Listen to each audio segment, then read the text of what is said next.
ताकि आपकी कंडीशन और बिगड़े ना और आपका जो कंडीशन है वो कंट्रोल होना शुरू हो जाए। तो सबसे पहले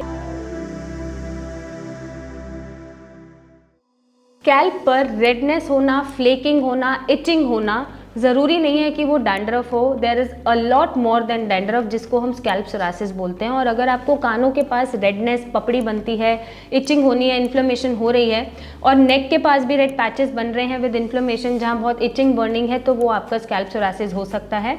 नमस्कार, मैं डॉक्टर मेघा चतुर्वेदी आज बताऊंगी कि स्कैल्प सोरासिस में अक्सर हम कोई भी शैम्पू यूज़ कर लेते हैं जो कंडीशन को और वर्सन कर देता है। तो किस तरीके से आपको शैम्पू यूज़ करना है और कौन से शैम्पूज आपके लिए सेफ हैं ताकि आपकी कंडीशन और बिगड़े ना और आपका जो कंडीशन है वो कंट्रोल होना शुरू हो जाए। तो सबसे पहले स्कैल्प सोरासिस बेसिकली एक ऑटोइम्यून कंडीशन होता है जहाँ पर स्कैल्प आपका इफेक्टेड होता है और स्किन के सेल्स इतनी तेज़ी से मल्टीप्लाई कर रहे होते हैं कि वो फ्लेकिंग की फॉर्म में गिर रहे होते हैं। इन्फ्लेमेशन, रेडनेस, बर्निंग, इचिंग आपको दिखती है, साथ में मेजरली हेयर फॉल भी देखने को मिलता है, क्योंकि जब फ्लेक्स झड़ते हैं तो वो हेयर फॉलिकल को लेके झड़ते हैं और आपका हेयर फॉल बढ़ जाता है।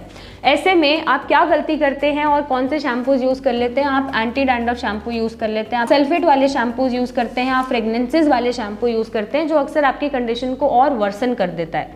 तो बेसिकली आपको उन शैम्पूज को यूज़ करना चाहिए जिसमें एंटी इन्फ्लेमेटरी हर्ब्स हों, मॉइस्चराइजिंग इंग्रेडिएंट्स हो या फिर कोई भी सल्फेट, पैराबिन, फ्रेगनेंसेस यूज़ ना करी गई हो और बहुत ही नेचुरल तरीके से उसको माइल्ड टू मॉडरेट तरीके से बनाया गया हो और केमिकल का यूज़ बहुत ज़्यादा ना हुआ हो।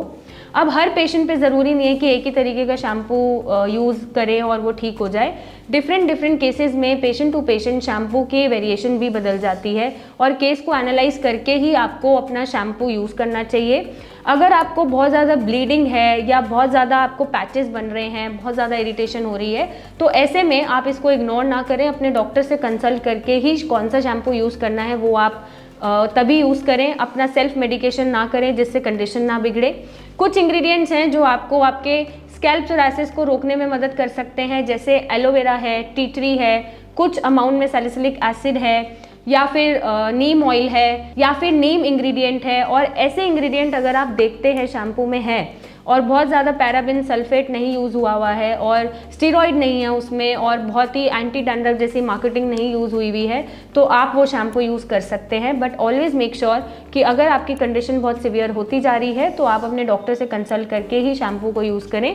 साथ में सिर्फ शैम्पू ही यूज़ करना ज़रूरी नहीं है कि आपका स्कैल्प सोरासिस ख़त्म कर दे, क्योंकि ये एक अंदर से बीमारी आ रही है, आपका इम्यून सिस्टम इम्बैलेंस है, तो आपको अपना डाइट और लाइफस्टाइल भी वैसा रखना पड़ता है जिससे वो बैलेंस तरीके से काम करे और इंटरनली आपकी बीमारी को बढ़ने से रोके और इंटरनली हील करे।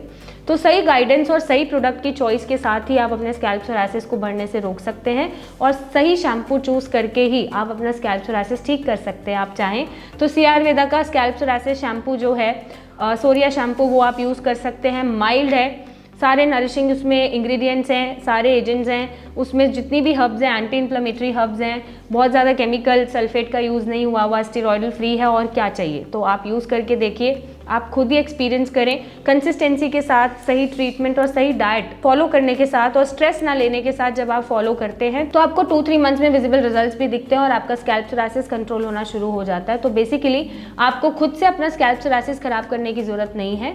आप सेल्फ मेडिकेशन ना लेते हुए डॉक्टर से कंसल्ट करने के बाद ही अपने स्कैल्प सोरासिस को ख़त्म करें, या फिर आप सिया से जुड़ें जहां आपको सही गाइडेंस मिलेगी, अच्छे से आपकी स्टेज को, आपकी बीमारी को एनालाइज किया जाएगा और उसके अनुसार ही ट्रीटमेंट दिया जाएगा।